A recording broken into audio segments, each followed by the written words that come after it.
Hi there, this is David McKenzie with Daily Magic Games.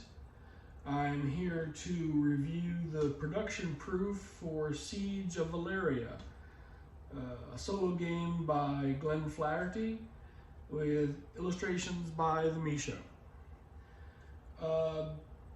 We produced this game in English and in German. We also produced a campaign expansion, but that's in box number 2 from the printer, and I have not received box number 2 yet. So when it does come in, I will do a review for the an unpacking and assessment of the production proof for that expansion. So first off, we got the base game. There you go. There's a cover. Siege of Valeria. There we go. That's pretty. That's almost straight. Okay. So this is in the shrink wrap from the printer. If there are any surprises in here, we're all going to see them together. So I'm hoping for no surprises. We'll see. So the game box itself looks good. Printing looks clean. The cover without the cellophane glare. All right, let's take a look at it. Open it up. We have the rule book. The printing looks good. I don't see any kind of printing glitches or anything, so that's wonderful.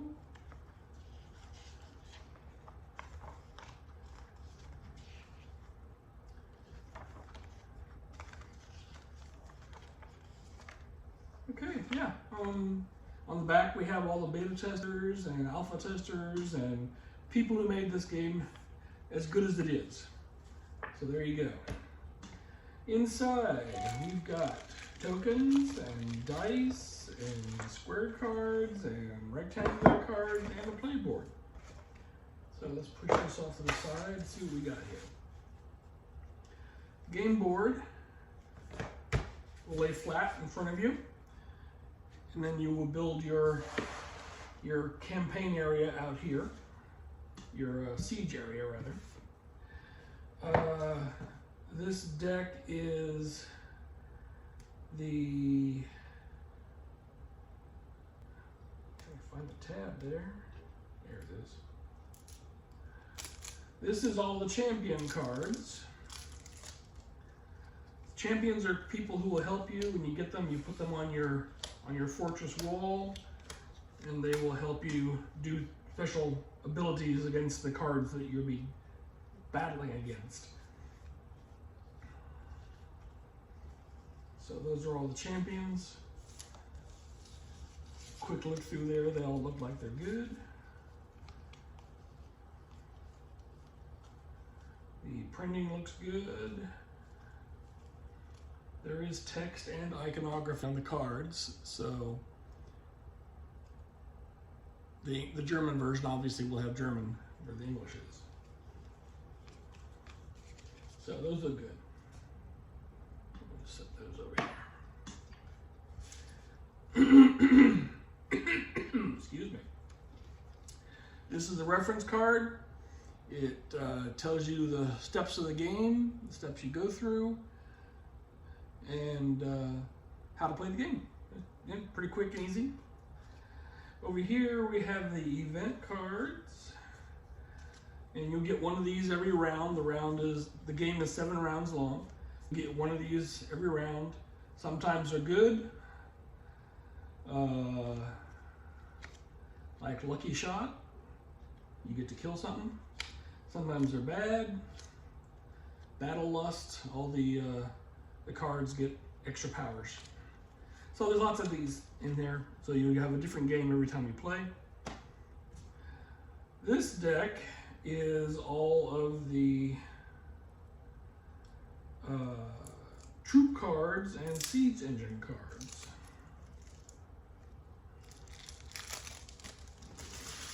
Get rid of the trash there.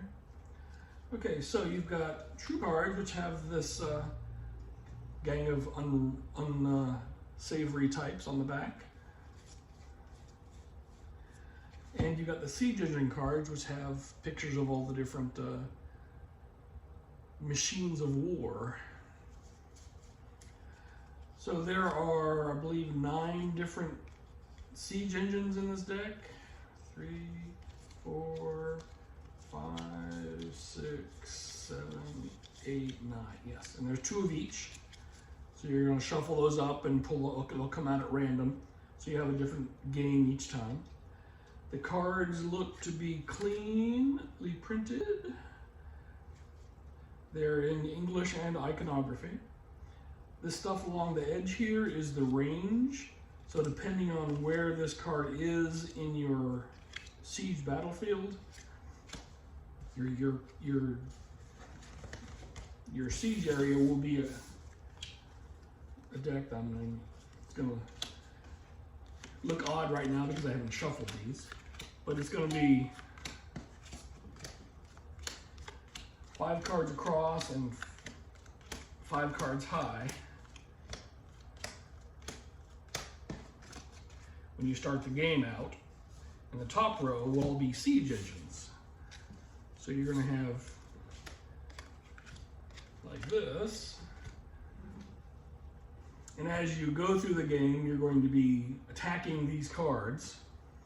And as you kill a few here and there, they come into your hand to use their special powers on. And then at the end of each round, the cards left over will advance. And then you'll fill in with more cards later on.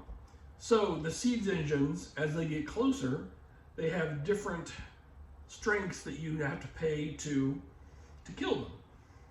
And that when the areas, when the symbols are in red, that's when they're in range to attack you.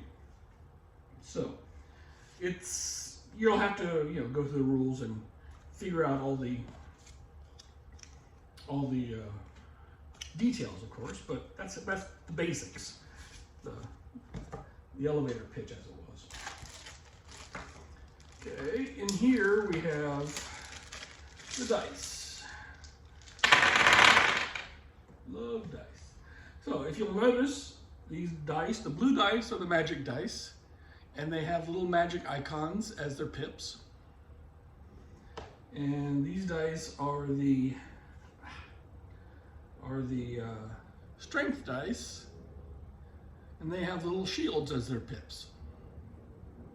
So those are the Valeria icons people are used to seeing, so that's what you got. So when you start the game, you've got 5 of these and 2 of these, and these are all extras. You can get those during the game.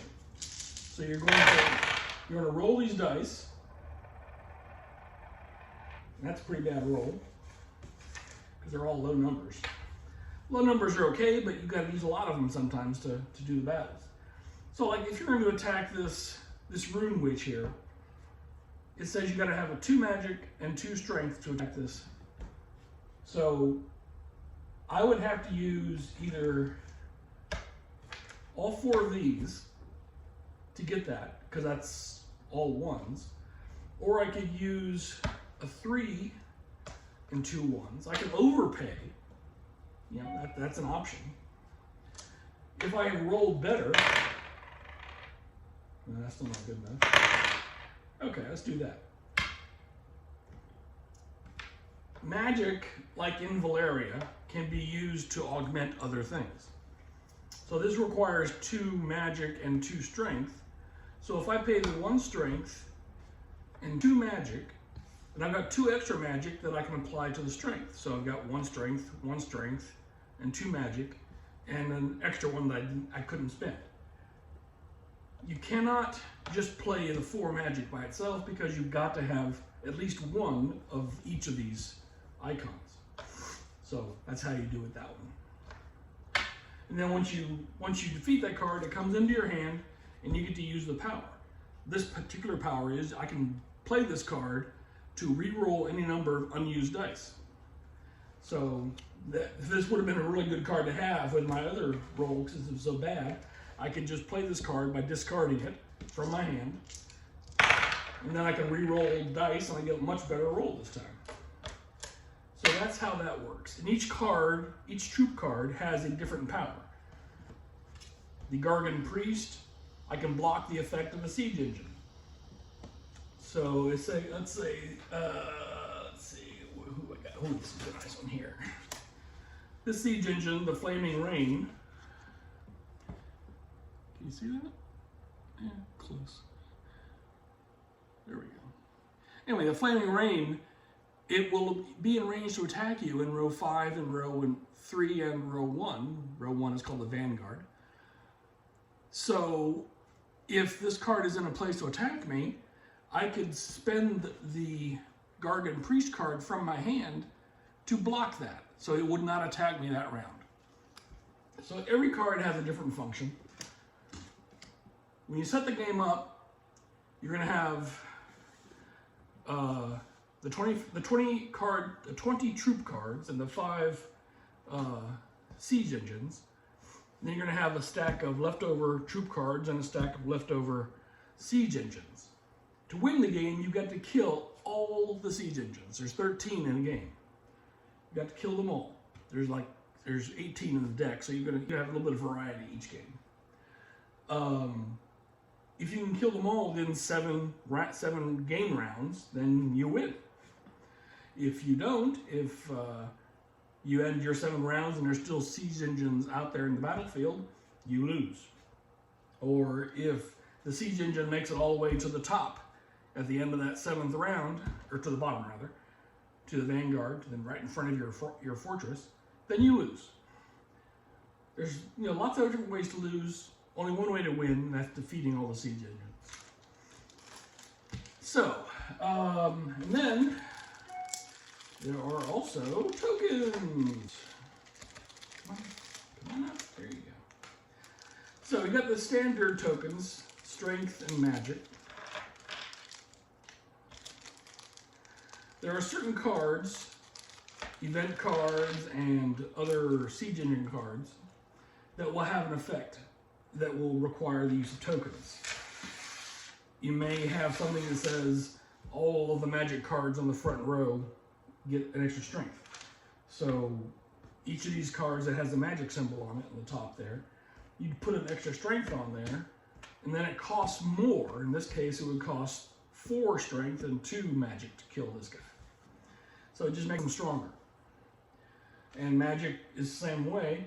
If I had a magic on this Goblin Warrior up here, normally he just takes 3 strength to kill him. But now he's going to have 1 magic and 3 strength to kill him. It makes it harder to kill him. The other kind of token you've got here is the impact token. Little flames. And what happens is, if a siege engine, some of the siege engines will, let's see, where's my deck of siege engines, will damage your wall, like this one here, the Ogre's Reach, it will add 2 flame tokens to the turret below it. So if this one is in your deck, in your battlefield right there, then you have to add 2 of the flame tokens there when it attacks you. If you get 3 flame tokens, this space can no longer hold a champion card.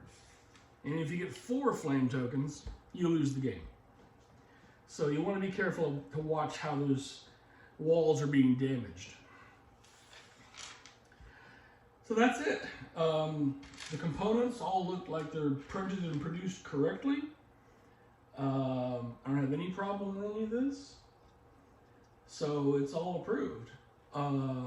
When I get the box with the campaign expansion, I'll bring that out and show that to you too. Basically, the campaign expansion adds a lot more things, like commanders again for the troops out here, dukes for you to give you additional powers. It adds events, it adds penalties and bonuses for winning 1 game. The idea in a campaign is to play 3 games, and each game gives you a certain number of victory points. And at the end, if you have more win points than lose points, then you win. So anyway, that's it. It's good. I approve. And That is Siege of Valeria, a solo game by Glenn Flaherty.